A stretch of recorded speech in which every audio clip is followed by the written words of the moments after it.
Ready start. उपाध्यक्ष महोदय, तब उन लोगों को कुछ आशा हुई कि हम लोग भी उसी तरह चल सकते हैं जिस तरह से पहले चल रहे थे। लेकिन अभी हाल में जो चुनाव हुआ उससे देश के धनिकों के मन में बड़ा संदेह पैदा हुआ कि इस चुनाव के बाद उनकी स्थिति वैसी नहीं रहेगी जो अब तक चली आती रही है। गरीबों और अमीरों के बीच में अब तक जो बहुत बड़ा अंतर चला आ रहा था उसको अब तेजी से दूर करने का प्रयत्न किया जाएगा। श्रीमान, मैं आपका बहुत ही आभारी हूँ जो आपने सदन में चालू वर्ष के बजट पर अपने विचार प्रकट करने का अवसर दिया है। मैं इस बजट का समर्थन करना चाहता हूँ। श्रीमान, मैं सबसे पहले अपने दल के नेता प्रधानमंत्री को इस बात के लिए बधाई देना चाहता हूँ कि उनके नेतृत्व में देश में कांग्रेस दल को स्पष्ट बहुमत मिला और इसके फलस्वरूप यहाँ पर केंद्र में एक ऐसी सरकार का गठन हुआ जो कि देश में वास्तव में समाजवाद लाना चाहती है।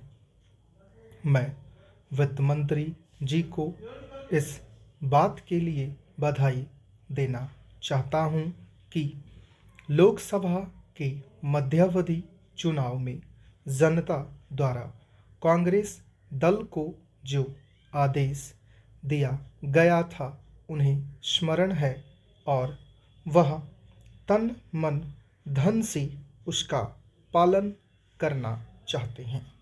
वह आदेश था देश में सामाजिक और आर्थिक विषमता दूर करने का, देश से गरीबी, बेकारी और बेरोजगारी को हटाने का और देश की जो पिछड़े हुए हिस्से हैं उनका पूरा विकास करने का। साथ ही साथ इस बात का भी आदेश था कि देश के अंदर इस प्रकार की सामाजिक और आर्थिक व्यवस्था पैदा की जाए जिसके अंतर्गत जनता शोषण से मुक्त हो सके। श्रीमान, यह ठीक है कि देश में कृषि के क्षेत्र में उत्पादन में वृद्धि हुई है, परंतु इसके साथ ही साथ यह भी दृष्टि में रखना चाहिए कि लागत में भी पूरी वृद्धि हुई है। इसके लिए आवश्यक है कि सिंचाई के साधन बढ़ाए जाएं और अधिक उन्नत बीजों का प्रयोग किया जाए।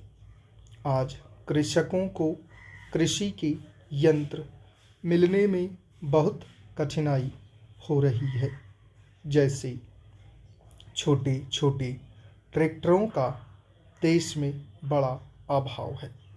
उनके बनाने के लिए शीघ्र नए कारखाने खोले जाएं, जिससे कृषकों को जल्द से जल्द ट्रैक्टर मिल सकें।